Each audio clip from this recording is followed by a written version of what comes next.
we have become the biggest threat to Mother Earth itself. Our actions, our greediness to always take and take and take.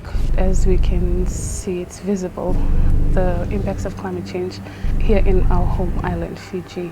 And we are facing the problem that are rising right now. We don't give back, we're always taking, and our greediness is what is going to cause the extinction of the human race.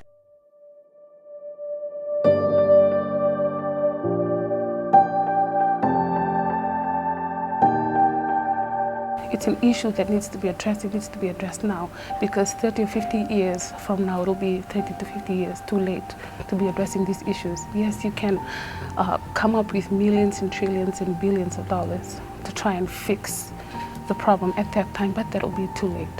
The IPCC fifth assessment report, the 1.5 degrees Celsius, that's an irreversible situation we're talking about. We're talking about the whole ecology, the coral ecosystems, mangrove ecosystems, where 50 to 80% of these species will have to die out, like completely come to an extinction.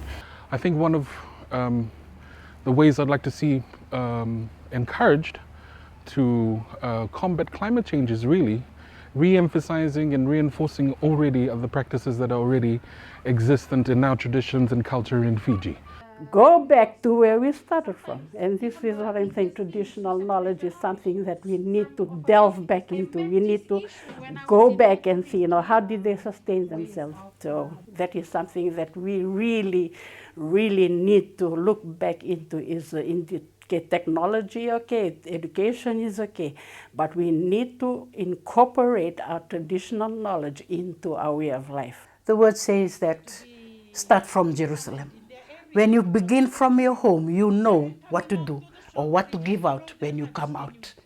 So you will understand what is really going on with climate changes, pollution and waste, and everything that is going on in the world right now. 50 years ago, we have not even, we didn't even known about this issue. We didn't even talk about it. Then the 50 years on, we are in a different, of course we have much bigger challenges to face with.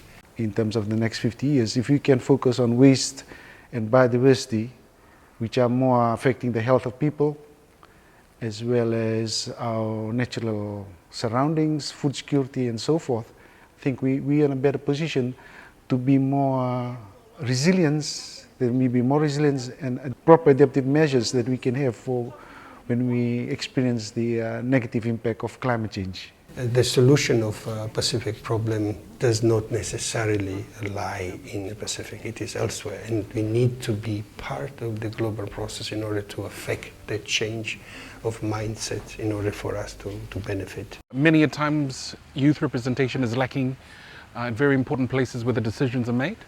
One of the things I will advocate for and I'll continue advocating for is a seat at the table for youth representation. It's important for world leaders to hear us out, because at the end of the day, we are the future leaders of this country and the future leaders that will be defending our country in times when climate change takes its toll on our homeland.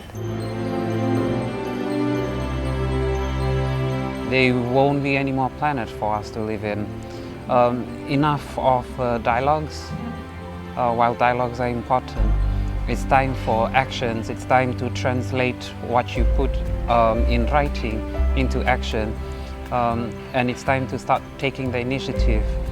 We just need one person to take that first step, and you can see the ripple effect. So when they're making policies at the macro level, always keep in mind the people that are at the bottom of the rung, the grassroots people that actually face these challenges every day. I will not go down without a fight. I will take ownership and responsibility for protecting my land and my Vanua.